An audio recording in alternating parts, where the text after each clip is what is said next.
Okay, so we started recording.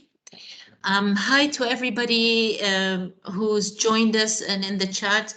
Erin, I will turn it to you because I can't see everybody who's or all the chat. So sorry about that.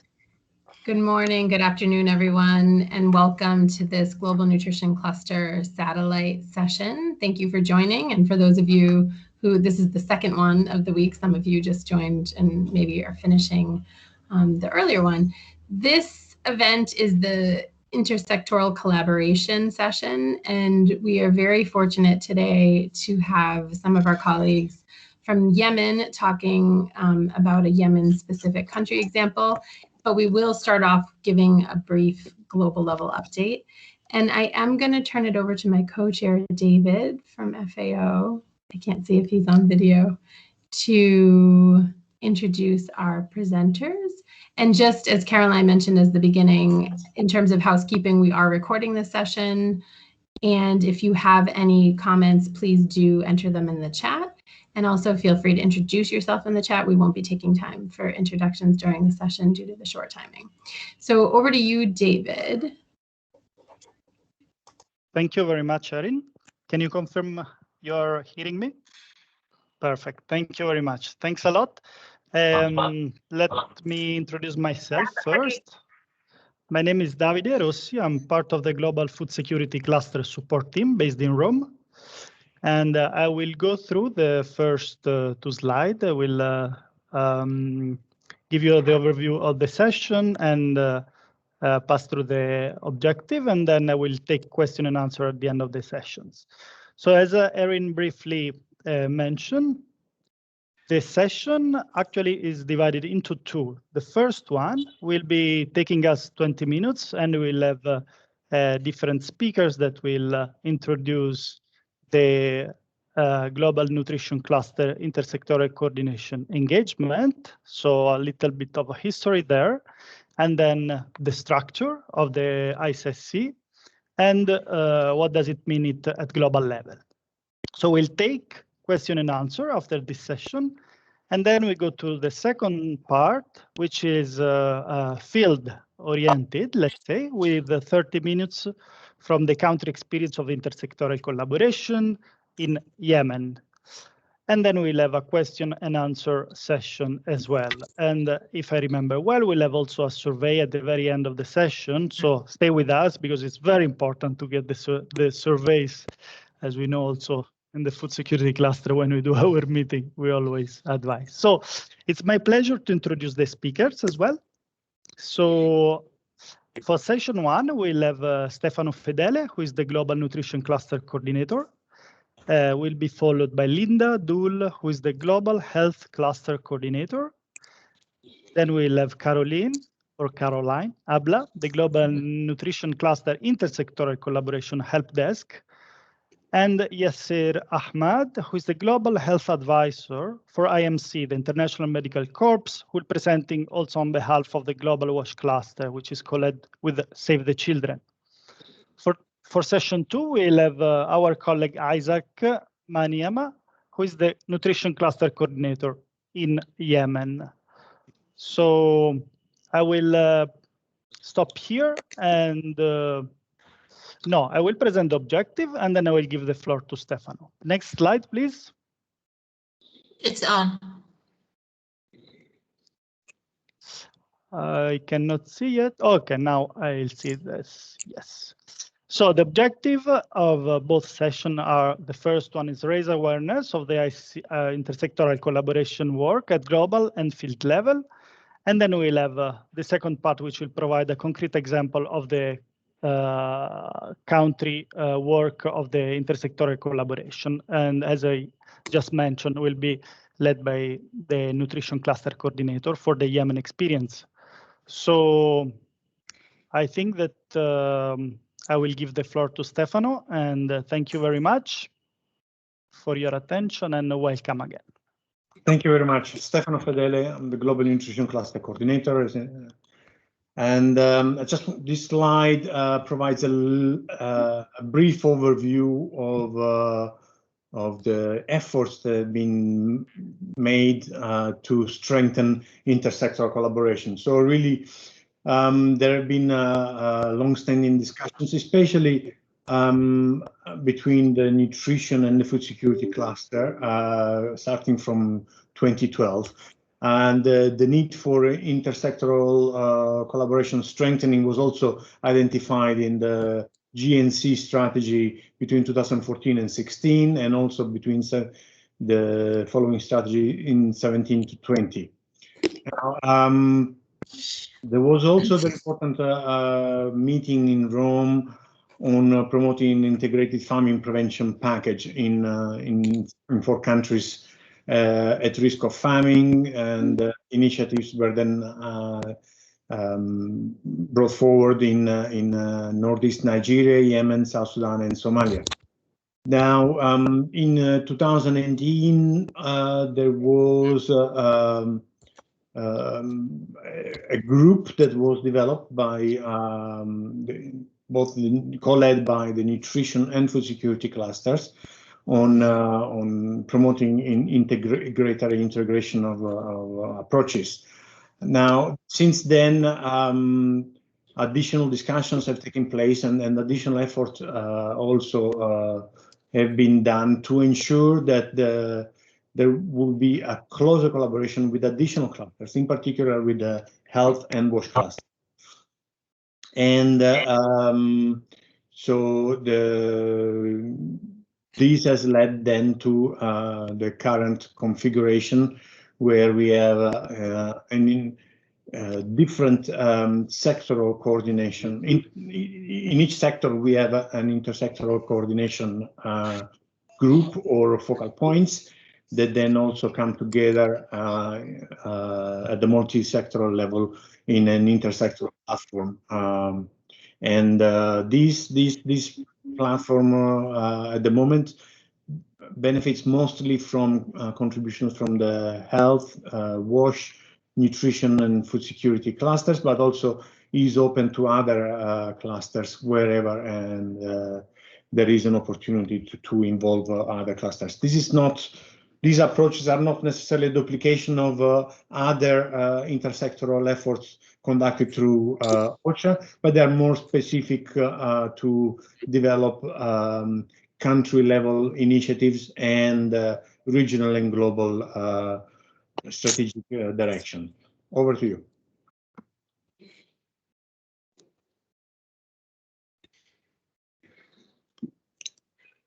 Thank you, Stefano. Then the next speaker is Linda. Please, Linda.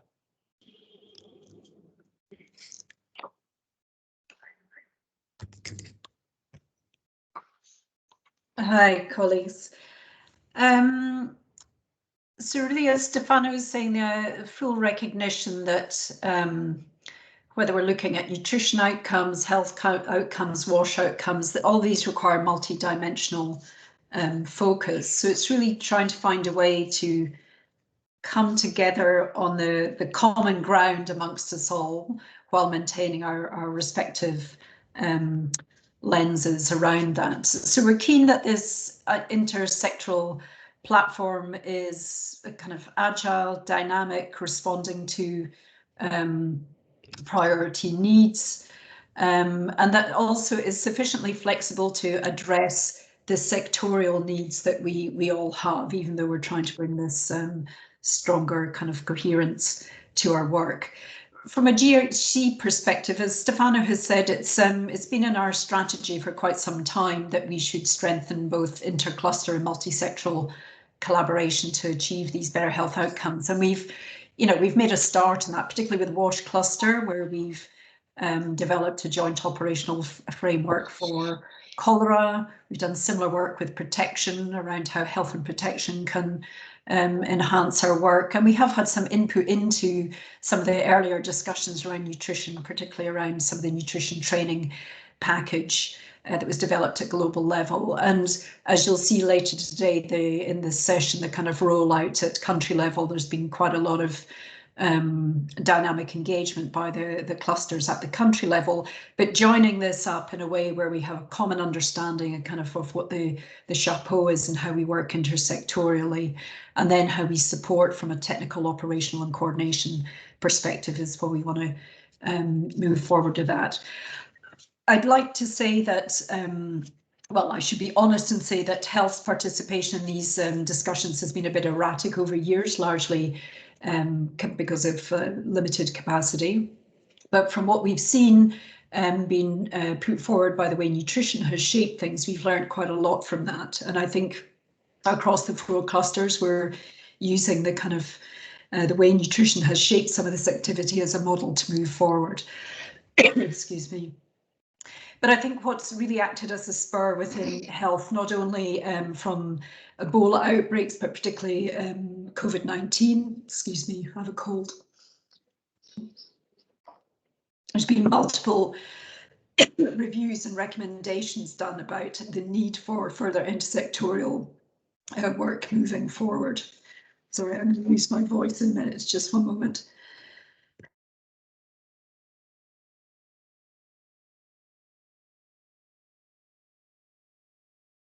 So some of the key recommendations coming out of reviews around COVID-19 that were presented at the World Health Assembly were the need for WHO to further its work on establishing and implementing clear procedures and mechanisms for intersectoral coordination and collaboration on both preparation, the alert and rapid response to acute events.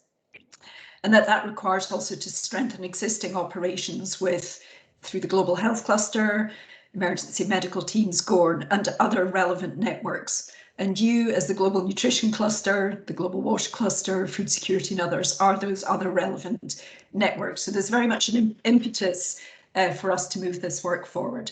Sorry, one more.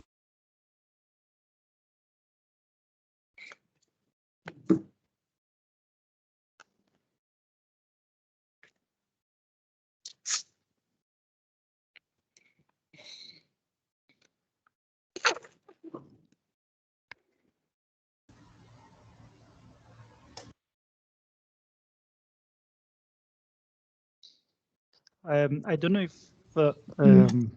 we have Linda still online. Sorry, it's a little bit. Okay. It's No a bit worries, chaotic Linda. here for multiple reasons. I'm in quarantine and it's causing chaos. So as I said, there's an impetus to move this work forward. And in the discussions that we've had with Stefano, Anno, Caroline and others, and Monica and WASH, and with our colleagues in Food Security Cluster, there's a real commitment to work at this intersectorial level. But to do that obviously requires the capacity to move the work forward by the Global Health Cluster. So we hope to very soon have an equivalent of the GNC Intersectoral Help Desk. There'll be something similar within the Global Health Cluster, the dedicated capacity to do that. And the way of moving forward is really particularly combining our work on looking at public health, the framework, intersectoral framework for public health emergencies, outbreaks, obviously cholera, COVID-19 and many others, but also looking at nutrition emergencies within that framework as well, and looking at how we can align our work, building on what we've done already at global and country level. So I'll leave it there for now and happy to answer any questions, and apologies for the chaos.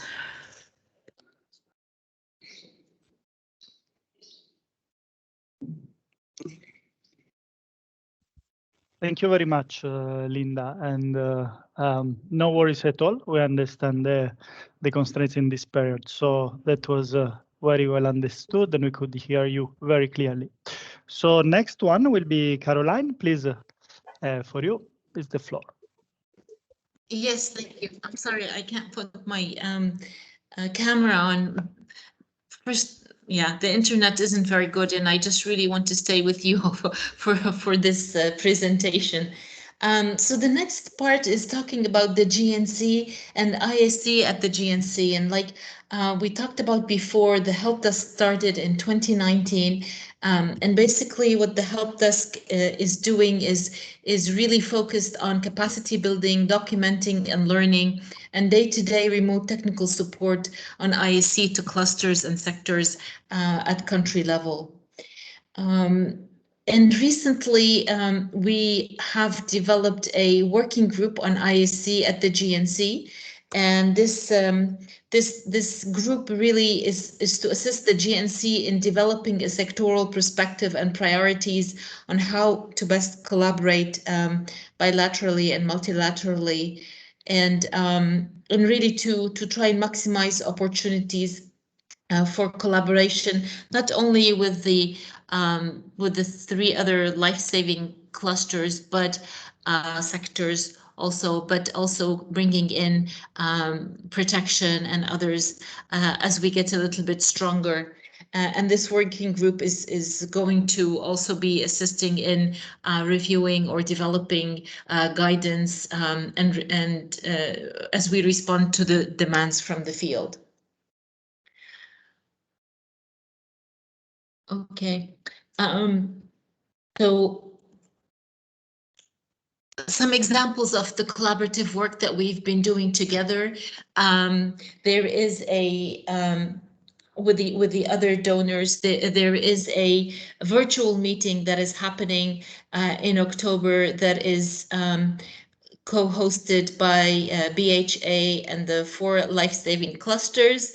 And the main focus is really to focus on constraints and to that are faced in the field on implementing intersectoral collaboration. Then the 4 clusters are working on a joint statement with Save on famine, which is a statement that will focus around 3 key messages: multi-sectoral response, data availability, preparedness and early action, as well as funding allocation for the multi-sectoral response. Then some other examples, and here I have wash and health, but one of the biggest examples we have with food security has been the ICNWG that was started since 2012. So what we've done is with the wash, health and nutrition clusters, we've had IAC presentations by the 3 clusters at each of the clusters' annual meetings. We've also conducted a quick survey engaging the cluster coordinators from health, wash and nutrition to try and understand their constraints are for IAC at the field level. Another way we're working is with the WASH cluster on public health and nutrition emergencies.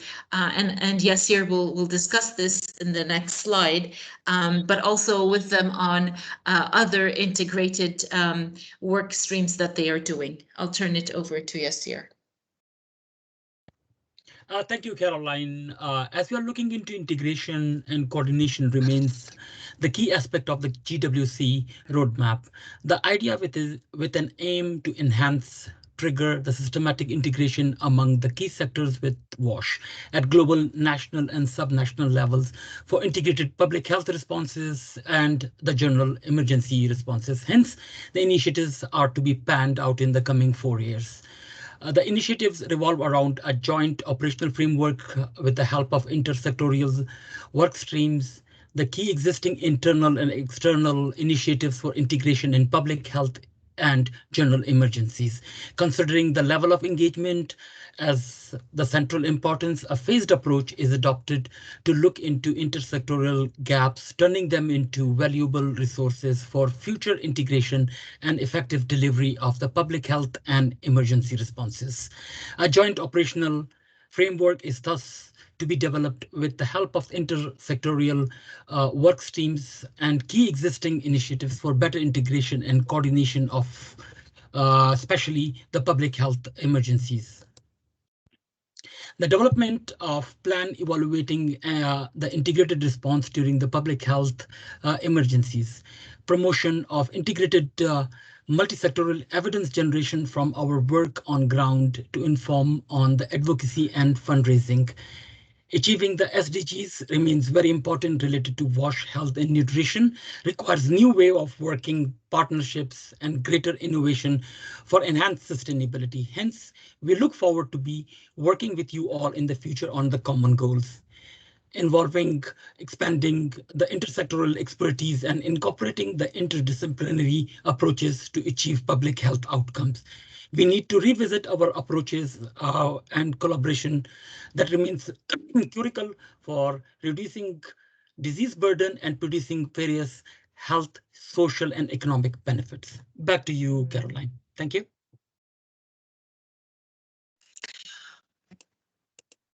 Okay, I think it's David who's taking over. Yeah, thank you. Thank you. Yes, sir. Thank you, Caroline.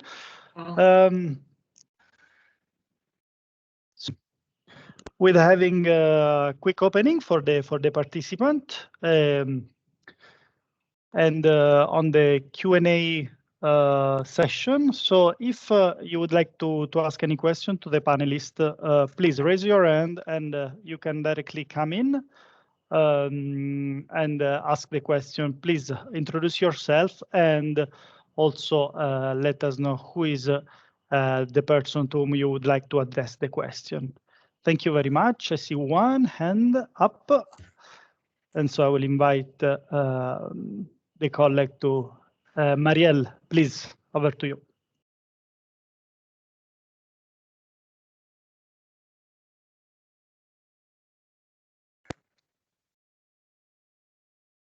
Marielle, you're mute. Sorry about that. I'm really glad to and enthused to see this year how we're really moving towards looking at multi-sectoral linkages. We've seen it with shelter, we're seeing it now with nutrition, and we'll be continuing. I wanted to just raise a comment and an overall question. The comment is in last year, we've been focusing strongly on some work around bridging humanitarian and development divide nexus. And that links very well in WASH and links very well with this whole discussion around WASH in the multi-sectoral sphere. I'm just to be clear for those on the line, my name is Marielle Sna. I'm the Senior Global Humanitarian WASH Advisor based in Amman, Jordan. Now, this discussion, I think, is so pinnacle in line with WASH, which is cross-sectional, and how it links with other sub-themes within the realm of the work that we do. And it's a call of action, I think, also for us to really write down clearly what are the key learnings that we have till now in terms of what we're doing in linking our sectors together. And we hope to do a further publication this coming year, and you'll hear more about that. It's not so much about the publication, so much as really writing down on paper what we see happening on the ground. The question is a more broader one for Linda and for Caroline, and having been in the pre-discussions as well. In terms of next steps as we move forward, do you foresee us having a key event, a key meeting, say at the end of the year, in embedding our lessons learned as we're moving forward, especially in alignment with our work around WASH? Thank you. Thank you very much, Marielle. So, Linda or Caroline, who wants to come up first?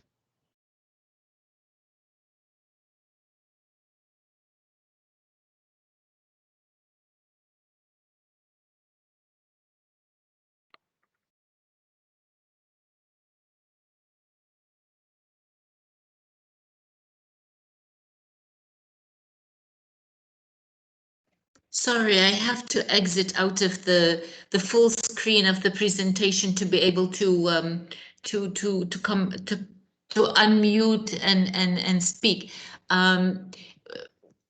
Oh, sorry. Actually, we have just about the next steps. I'm sorry, I missed discussing those as I was worried about time, but really it is to support the different countries on training in ISC and developing ISC work plans and guidance, but also looking at what is coming out from the field one constraint, for example, is the unit cost of an integrated package according to different types of crisis. We don't have that. Maybe the partners have, and if you do, please share. And if not, we have to come up with some solutions to these questions that they're looking at. Some of the other work we may be able to do together is mapping of the ISC initiatives in different countries, updating the training that has been developed already, and then the four C's through the ISP focus on risk of famine countries or major humanitarian crises.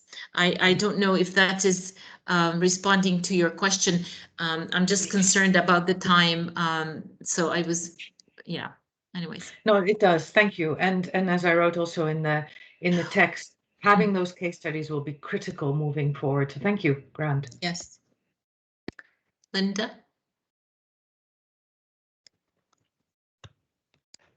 Hi. Yeah, I mean, whether we have a meeting or not this year, TBC, but I think it's the work is highly complex. I think that's evident already and will only be so as more clusters come together. So I think it's important that over the coming years, because this is not short-term work, that there are a series of events, whether these are webinars or presentation of case studies or whatever it is, that that we constantly learn, that we have kind of real-time learning from what we're doing, and a lot of that has to happen at country and regional level. So I think what I see the intersectoral platform doing as well is mapping out those opportunities to have a consistent messaging and opportunities to present what we're learning and discuss the challenges over.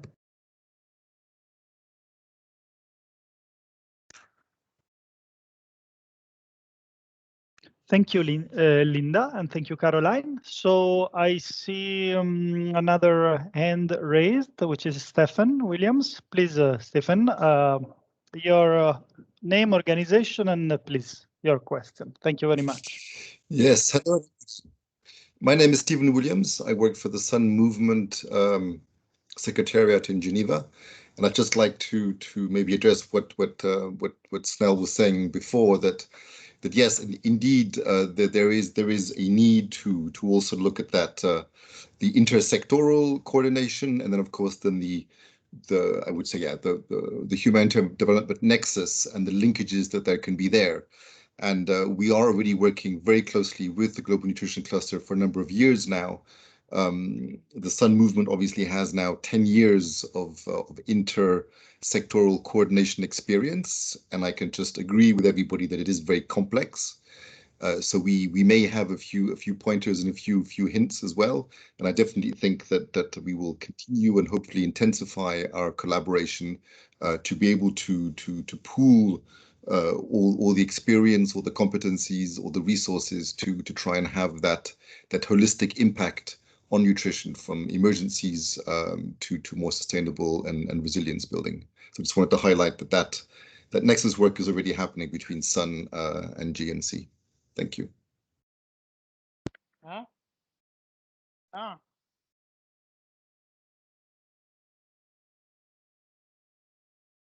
Thank you very much, Stephen, for your comment. I think, yeah, I'm conscious a bit of time, so we pass through the second part of the session.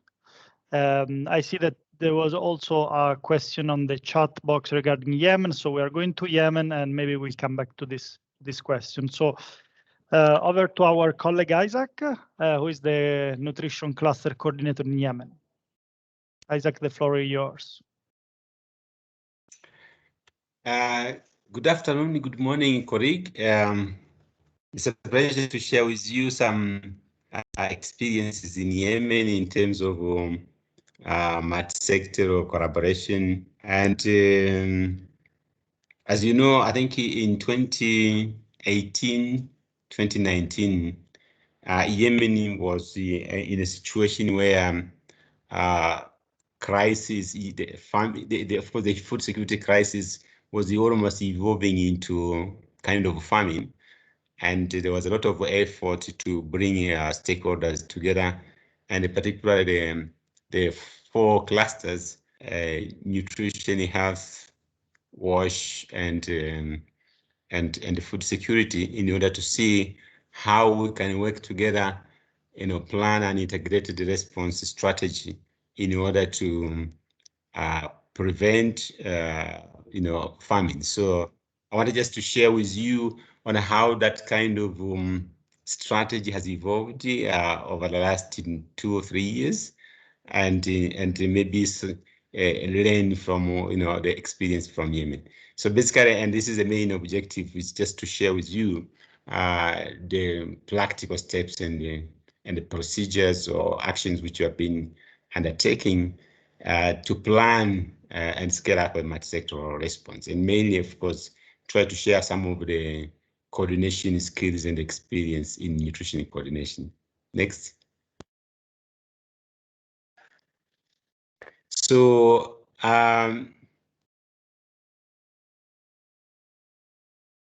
yes, thank you very much, Carlo.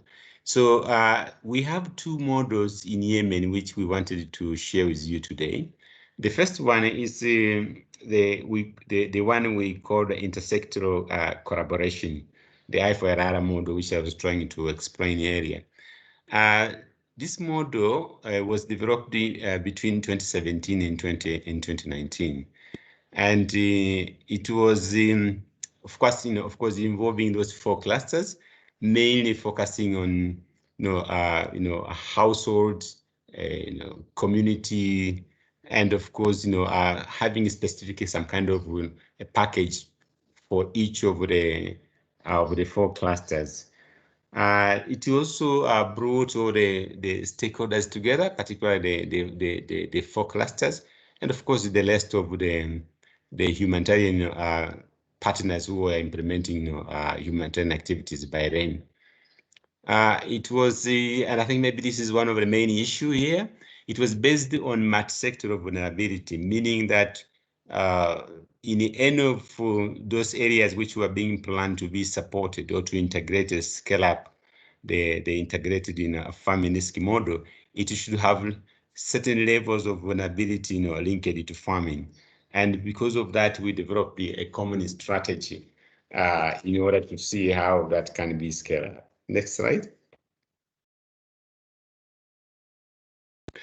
Now, this model was having a couple of challenges which I will share with you, but I think there are a couple of things which we think that was very positive and worked very well. First of all, there was a common and a joint resource mobilization efforts, which in most cases was around the coordination of the humanitarian coordinator and all the humanitarian country team in Yemen behind it.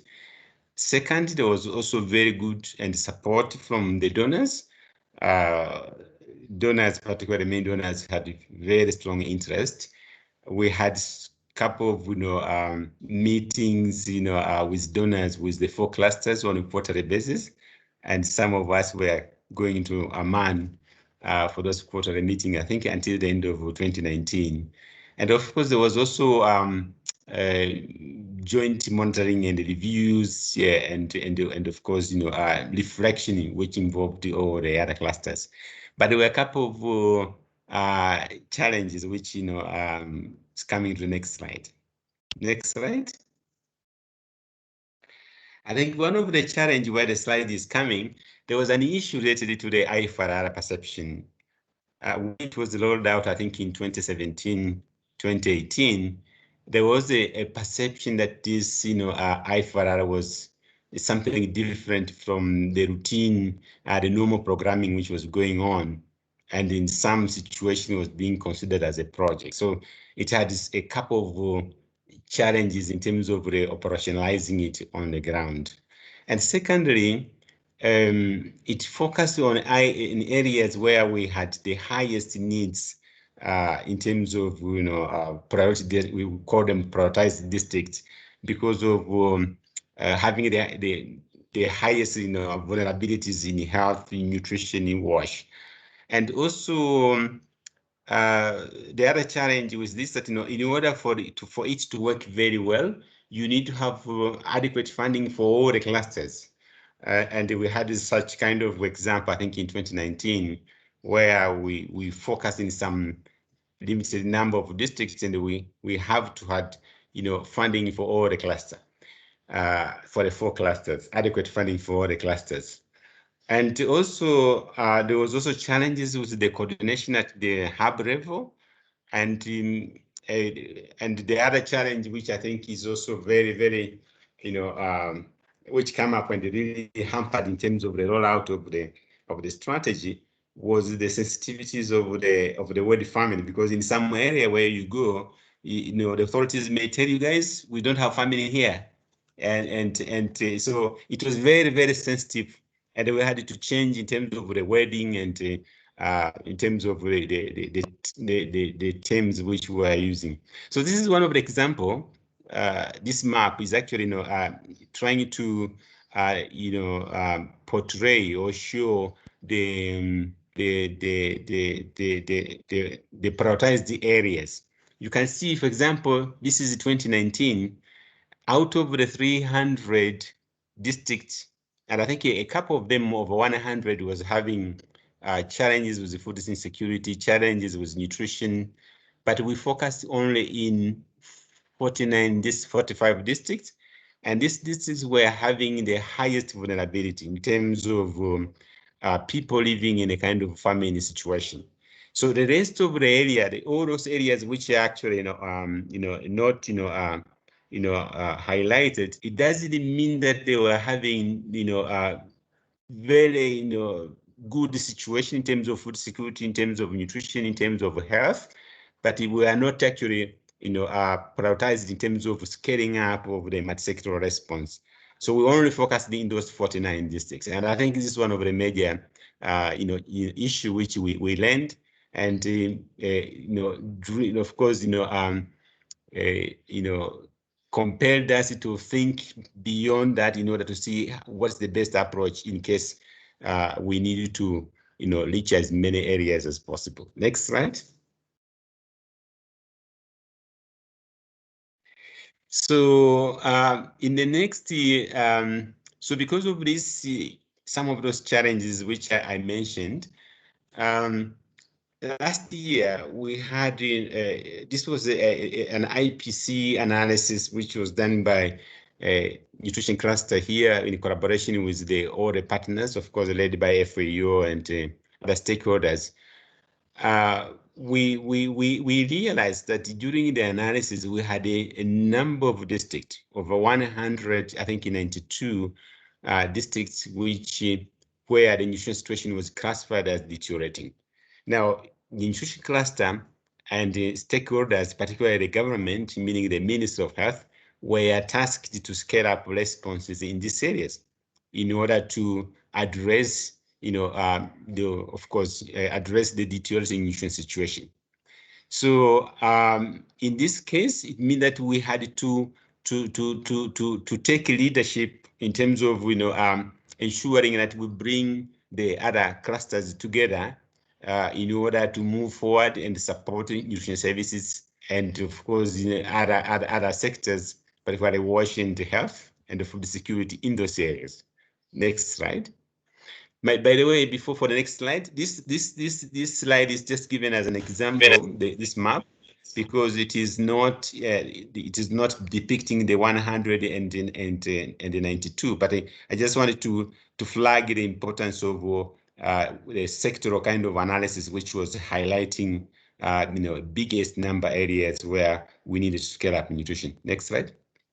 Now, in this in the MatSec, in the nutrition-led cluster, there were a couple of actions which we did and which we wanted maybe to share with the rest of the stakeholders and the participants in this forum. First of all, there was a huge consultation with the partners and of course the ministry and of course the cluster coordinators to make sure that the approach which we want to take is something which they agree. And we had to organize meetings at the hub level. There was a lot of discussion in terms of the an agreement on a multisectoral gap analysis tool. We had to develop terms of reference of the coordination and response forum, also clarify the role and objective. And of course, the government was part of the planning. So contrary to what was there, I think, at the beginning. So they are part of the co-chairing, for example, the coordination of the multisectoral coordination at the hub level. So this is where some of the critical kind of action which we have taken, and it was really helping in terms of ensuring ownership of particularly the authorities. So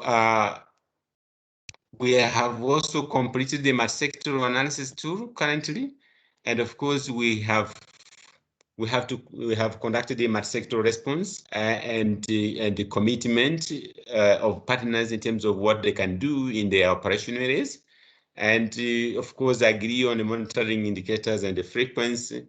And of course there is a lot of need to really build the capacity of the hub team, and of course supporting them in order to be able to to deliver. And this support has been actually coming from the cluster at national level to ensure that whatever we have agreed is being implemented.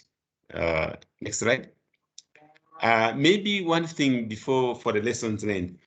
One thing which we learned into the process was that the gaps are very much broader. That, for example, the nutrition gaps are very much broader in each of the districts. The wash and the health gaps are also very much broader. They are not on the same level. And also, it's based on the prevailing, that kind of gaps are also based on the prevailing situation. So it's not on the analysis which is done at the national level and agreeing based on severity scale level. So those kind of gaps are the one which are hampering the implementation of or the provision of the services on the ground. And also, there is very good and strong opportunity for partners to participate in the multisectoral response, comparing the previous. For example, as I showed you on the map, the multisectoral response with the intersectoral focus on limited locations only brings on board and involves partners who are operational in those areas. But this one is not actually it is not the case. It brings all the partners who are operational in those different locations, which is broader than the limited in some locations, to be part of the multisectoral response. There is also something which, in my view, is a good thing, that when we are doing, for example, the gap analysis, we also bring the individual partners, analyze and identify gap within their operational areas. So there are some kind of consideration in terms of the engagement and participation, but at the same time, we also need to understand the individual cluster priorities. For example, and this is one of the points I want to emphasize. What we have noted is that when we go, there are some of the districts which we are very much concerning for nutrition. But if we go to the health cluster, they tell the guys, actually, it is not a main issue for us. For us, the priority is this district is relatively well covered in terms of health services. So they may have limited, limited, gaps in some of the locations, and we're asking the other clusters to fill those gaps in order to make better and a bit more comprehensive response for that particular sector in that area. So there is also opportunity for other clusters to, of course, particularly for nutrition, to advocate on behalf of the other sectors, because whenever we get, for example, a budget, okay, for us, in order to scale up wash or health services in our area, this amount of resources. So it becomes an agenda for the cluster to know when we're discussing with the donors that, guys, these are some of the gaps in this particular area. We have nutrition, but we have also WASH gaps, not maybe to the larger scale, which is concerning for a WASH or health cluster site, but in those areas where the partner is operational, these gaps need to be supported. And we also learned that I think you need a very, very strong support of the lead agencies, particularly UNICEF, WFP, and WHO, because in Yemen, they are leading some specific sectors. UNICEF leading the OTP, WFP leading the target feeding program, blanket, and WHO, of course, leading the TFC. So they need to be very much on board and be part of all this kind of, planning and implementation of the activities on ground, not at the planning or at the planning stage only. And so far, some of the challenges which we faced when we were doing, because of the COVID, there was a lot of challenges in terms of the internet connectivity because of most of the meetings and the consultation and the collaboration were being done through online meeting. Delayed of the implementation of the multisectoral response because of the reality is that there is a lot of consideration of the other partners in order to provide all the information which we need in order to have a comprehensive understanding of the gap and to come up with the multisectoral response. So it's not that so fast can be implemented. No, it needs some kind of patience. Limited funding, I think, is one of the gaps that we have gaps in some of the locations, but then how do we fill those gaps for health, WASH, and nutrition? And the other point is also limited flexibility in some of the sectors. In this situation here, we have a situation that, for example, we have a gap. I can just give, for example, maybe in food security or in WASH, and then they are not really big gap at the district level, but they are spotlight kind of specific gap in some of the locations, and you want those gaps to be filled in order to improve nutrition in those areas, and you find maybe the partner is not having any resources, or the resource which is having is completely limited. They cannot have extend beyond what they have, and it becomes a challenge. So yeah, so this is some of the issues which we wanted to share with you from Yemen. So you may have some questions, and thank you very much for your attention. Thanks a lot, Isaac. I think we are running a bit. We have limited time, but I would like to take at least one or two questions. One is I see one in the chat, so I can read it. If and anyone has want to come in, please raise your hand. In the meanwhile, so question for you, Isaac, was from Amir Hossein.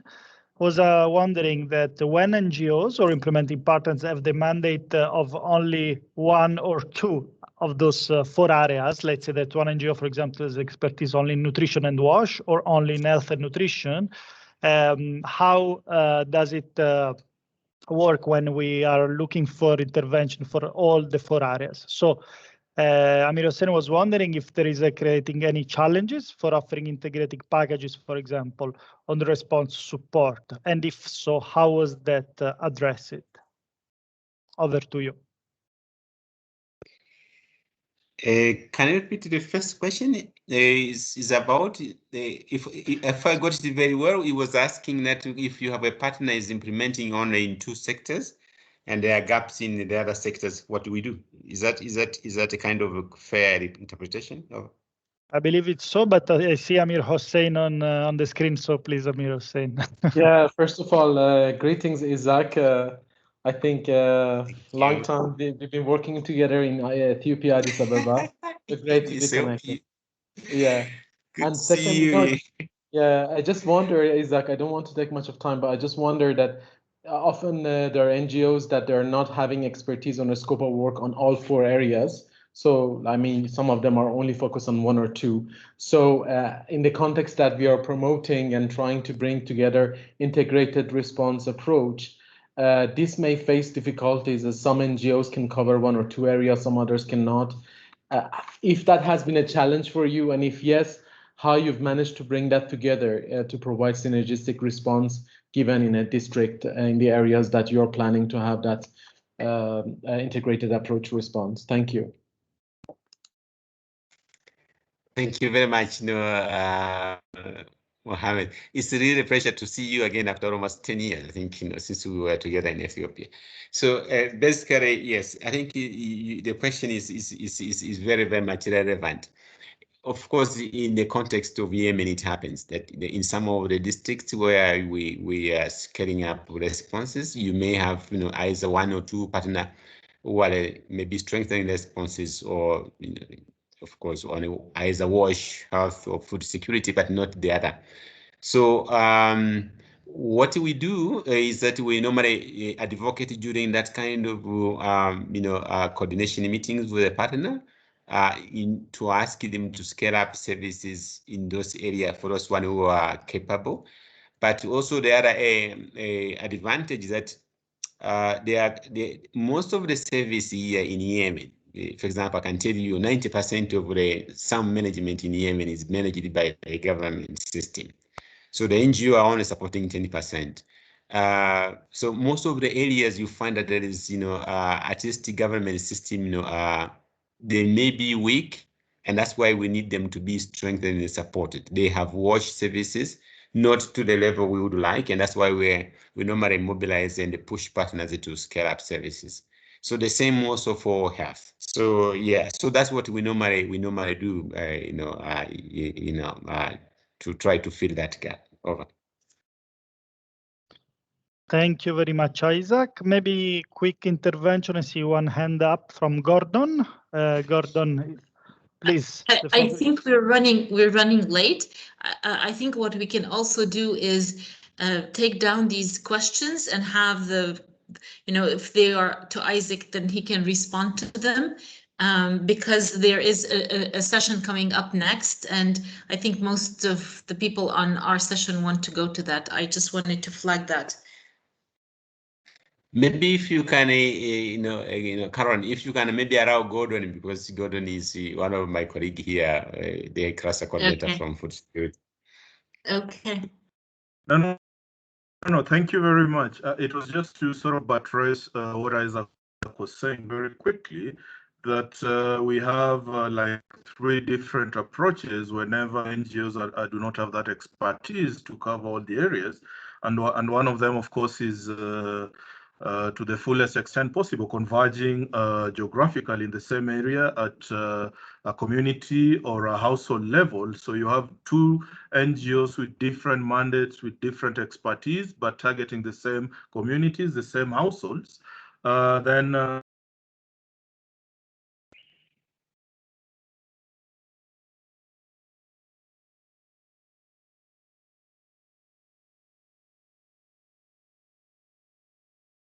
to do an integrated program covering all that, that there are gaps, etc. So I think that has helped us very much over.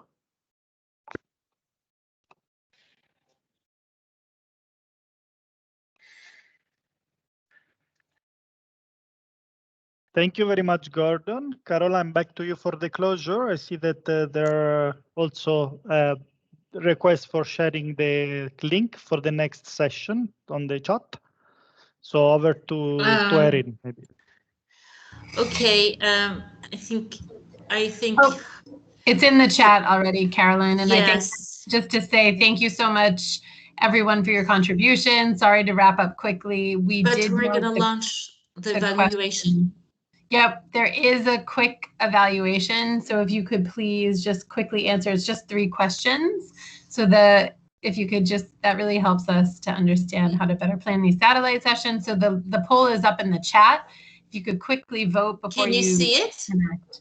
Yes, we can see it. Okay, great. So this is the first question. So I'll leave it up for a few seconds.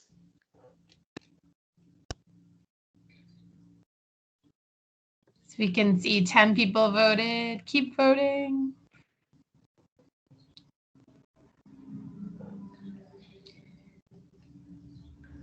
$23 votes so far.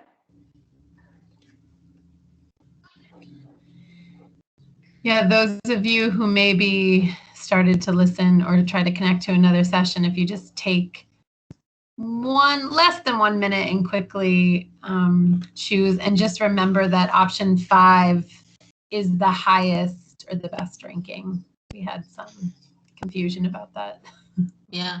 Shall I close this at 30 votes and move to the next question? I see some more people. I would give it 30 more seconds, Caroline. Okay. Oh, it came out directly. Here's the second one.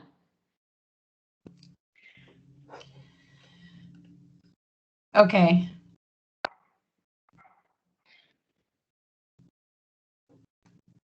Oh, I don't know why it's coming up by itself. Yeah, I think before too there was more than one question at once. Yeah, I don't know. This hasn't happened. I didn't touch it. Oh, I'm sorry. I didn't close the poll, but it didn't come out. It's okay. You can put the third one and give people 1 minute, and then we'll Here's start. the third one.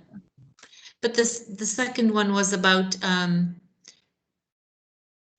which session did they find most interesting. There are responses to that one, so not as many, but I think it's okay. Yeah, but number, yes. Caroline, everybody can just go to the chat and it seems they can vote for any of those three. So no need to worry. Okay, yeah, great. They're all open. So those of you who are still on, please make sure you vote for, there are 3 questions in total, and you should vote once for each question, and it might not be in order on your screen, depending on your chat function. And once you've voted the 3, you can disconnect from this and reconnect to the link that's in your calendar for the next satellite session, which will start in 5 minutes.